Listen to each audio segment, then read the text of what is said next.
পৃথিবীতে সবচেয়ে সহজ চিকিৎসা পদ্ধতি হচ্ছে ক্যান্সারের সবচেয়ে সহজ চিকিৎসা পদ্ধতি ঘরে বসে চিকিৎসা সম্ভব। কিভাবে?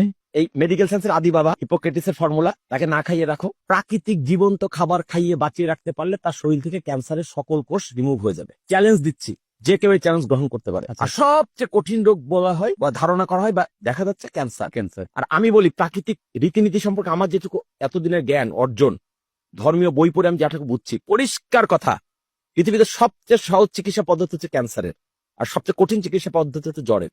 কি বলেন, এটা কিভাবে? এটা কিভাবে সহজে বুঝাই দিচ্ছি। ক্যান্সার কঠিন রোগ, আসলে এটা রোগ না। ক্যান্সার কোনো রোগই না, ক্যান্সার হচ্ছে শরীরের কিছু কোষের অস্বাভাবিক আচরণ। মানে যে কাজটা তার করার কথা তার বাইরে গিয়ে সে আচরণ করছে, উদ্ভট আচরণ করছে, ফুলে যাচ্ছে, বিকৃতি আকার ধারণ করছে, এটা হচ্ছে ক্যান্সার।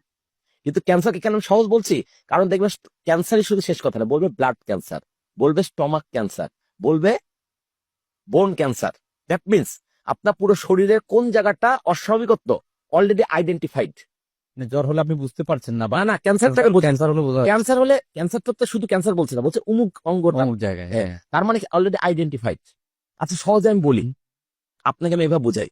আমি আপনাকে বললাম যে তুমি অমুক দেশে যেও না, ওই দেশে তোমার জন্য হত্যাকারী অপেক্ষা করছে, তাহলে পুরো দেশটা কিন্তু আপনার জন্য ভয়ঙ্কর। কিন্তু আমি যদি বলি অমুক দেশের অমুক জায়গায় শুধু যেও না, কারণ হত্যাকারীটা ওইখানে আছে, আপনাদের ব্যাপারটা সহজ হয়ে গেল না? স্পেসিফিক হয়ে গেল। এটা আমি বুঝাতে চাচ্ছি। ক্যান্সারকে আমরা জটিল করে তুলেছি, কিন্তু আসলে ক্যান্সার জটিল না। ক্যান্সার অলরেডি আইডেন্টিফাইড যে শরীরের এই অঙ্গটা ক্ষতিগ্রস্ত। আর যখন চিহ্ন করে ফেলছে এই জায়গা ক্ষতিগ্রস্ত, ওইটা ঠিক করে ফেলেন। আর জ্বরকে আমি কেন কঠিন রোগ বলছি, কঠিন সমস্যা বলছি, কারণ জ্বরটা মানে শরীরে কোনো না কোনো জায়গায় ক্ষতিকর কিছু ঢুকছে, কোন জায়গায় আনআইডেন্টিফাইড। তাহলে একটা রোগ চিহ্নিত, একটা অচিহ্নিত, কোনটা সহজ? আপনি কমন সেন্স দিয়ে বলেন। অবশ্যই চিহ্নিতটা। চিহ্নিত হতো ক্যান্সার, তাহলে ক্যান্সার সহজ, জ্বর কঠিন। এবার আসেন ক্যান্সারের চিকিৎসা পদ্ধতি। যদি ক্যান্সার হয়ে যায় কারো প্রচলিত মেডিকেল সায়েন্সের ভাষায়, তাহলে প্রথম তার চিকিৎসা কি? ওই এই মেডিকেল সায়েন্সের আদি বাবা, দ্যাট মিনস হিপোক্রেটিসের ফর্মুলা, তাকে না খাইয়ে রাখো। ক্যান্সারের সবচেয়ে সহজ চিকিৎসা পদ্ধতি ঘরে বসে চিকিৎসা সম্ভব। কিভাবে? প্রথম আইডেন্টিফাই হলো সিরিয়াস তার কোন একটা অঙ্গ সমস্যা, কোন একটা অঙ্গে, যে কোনো অঙ্গে, তাকে টানা 3 থেকে 5 দিন, ক্ষেত্র বিশেষে 7 দিন পর্যন্ত শুধু লেবু পানি মধু খাইয়ে রাখতে হবে। লেবু পানি আর মধু, 1 গ্লাস গরম পানির মধ্যে, হালকা কুসুম গরম পানির মধ্যে একটু লেবুর রস আর 1 চামচ মধু। ধরেন আপনি সকালে ঘুম থেকে উঠে পরে সকাল 6টা একবার খেলেন, 1 ঘন্টা পর 7টা একবার খাবেন, 8টা একবার খাবেন, 9টা একবার খাবেন, 10টা, এভাবে সন্ধ্যা সূর্যাস্ত পর্যন্ত যে কয় গ্লাস হলো খেলেন। আচ্ছা, তারপর আপনি সূর্যাস্ত হয়ে গেল, ওই পানিও খাওয়ার দরকার নেই, লেবু পানিও খাওয়ার দরকার নেই। আবার পরদিন সকাল থেকে লেবু পানি মধু, লেবু পানি মধু, লেবু পানি মধু, এইভাবে টানা 3 থেকে 7 দিন পর্যন্ত ক্যান্সারের ভয়াবহতার ভিত্তিতে। আচ্ছা, গেলে শরীরের ভেতরের নতুন করে খাবার পাচ্ছে না, পুরনো যেগুলো আক্রান্ত তারাও কিন্তু আর নতুন করে কোনো খাবার পাচ্ছে না, তারা শরীর থেকে পালাতে বাধ্য হবে।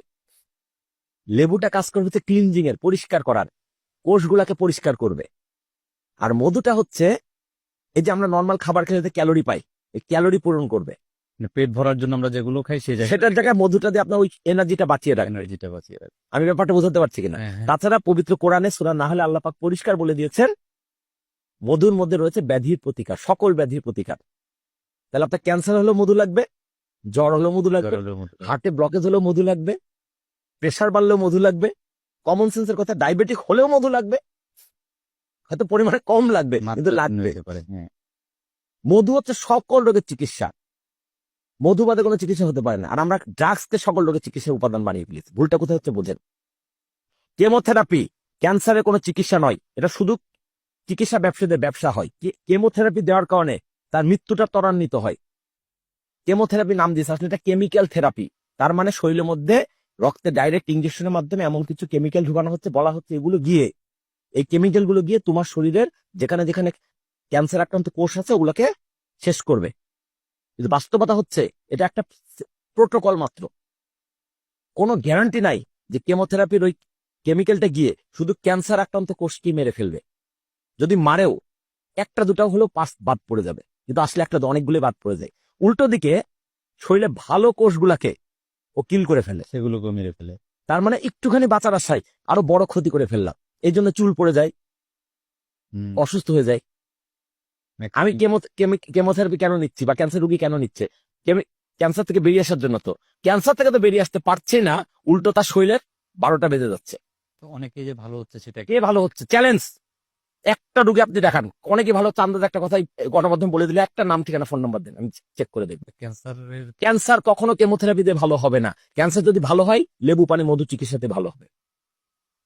আরো পরিষ্কার করে বলে দেই, ক্যান্সার আক্রান্ত রোগীকে প্রথমে 7 দিন নিতে বললাম লেবু পানি মধু থিওরি ফর্মুলা দেবে, এটাকে বলে জল চিকিৎসা। এরপরে তাকে কোনো রান্না করা খাবার খাওয়ানো যাবে না।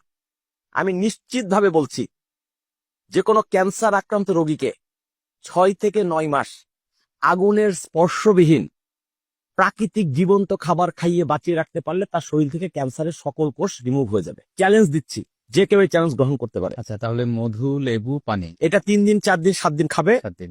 এর বাইরে অন্য কিচ্ছু খাওয়া যাবে না। প্রাকৃতিক খাবারগুলো কি কি খাবে? কিচ্ছু খাবে না এই 7 দিন। কেন খাবে? একটু আগে কি বুঝাইলাম, রোগাক্রান্ত অবস্থায় রোগকে খাবার দেওয়া মানে রোগকে খাবার দেওয়ার মতো। এটা তো 7 দিন খেলো, 7 দিন খেলো, 9 মাস। বাকি 9 মাস প্রাকৃতিক খাবার, প্রকৃতির ফল খাও, গাছ থেকে পাড়া ফল খাও, শাকসবজি খাও। তবে আবার কেমিক্যালের সার দিয়ে তৈরি করা হবে না। কেমিক্যালের সার দিয়ে তৈরি করা হবে না। আচ্ছা। একদম রাসায়নিক সার মুক্ত, কীটনাশক মুক্ত, ন্যাচারালি যেটুকু হইছে